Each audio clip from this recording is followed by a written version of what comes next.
बिस्मिल जो भी एक अजीब किरदार है, वो अञा ताईं उन फैंटेसी में हली रहियो आहे।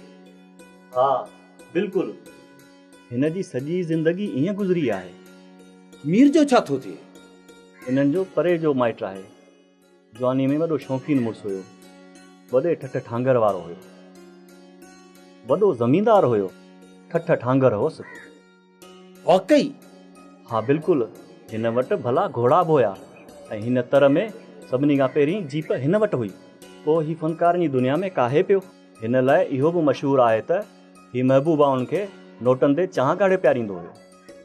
सरमायो हिकु हंधि गॾु थिए थो त फर्द खे अहिड़ो अहमक बणाए थो छॾे। ख़ैर, उन सां वरी पोइ कचहरी कंदासीं। कामड़ छो भला? हिन भेरे तव्हां एतिरो तरसिया छो न आहियो? जल्दी पिया शहर वञो। हा, कामरेड जो पैगाम पहुतो आहे। ज़रूर हुन सां को मसलो हूंदो, उन करे ई वञणो थो पए, पर जल्दी अचिबो। तेसि ताईं तव्हां किताब पढ़ी वठिजो। तव्हांजे लाइ बि मूं वटि हिकु मशवरो आहे। का सूरत कढी तव्हां शहर में शिफ्ट थी वञो, छो जो तव्हां वटि हेतिरी सारी तालीम जो आहे। कामड़ खमीसा स्टाइल न, मूंखे हिकु ख़्यालु हितां वञणु नथो ॾिए त जेकॾहिं असीं सभु तइलीम याफ़्ता माण्हू तइलीम जी नौकरीअ जे बहाने ॻोठनि खे छॾे ईअं सभु हलिया वेंदासीं त ही ॻोठ ईअं ई रहंदा। हा, इहा हक़ीक़त बिल्कुलु पंहिंजी जॻह ते आहे, पर शहर आज़ाद मिडिल क्लास पैदा करे थो, जेको इनकलाब जे लाइ ज़रूरी आहे।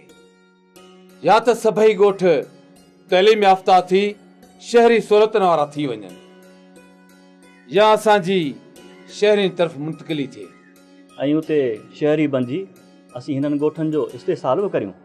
हिननि खां सस्ते अघ ते शयूं वठी वरी हिननि खे महांगे अघ ते विकिणूं। मुंहिंजी बस अचण वारी आहे।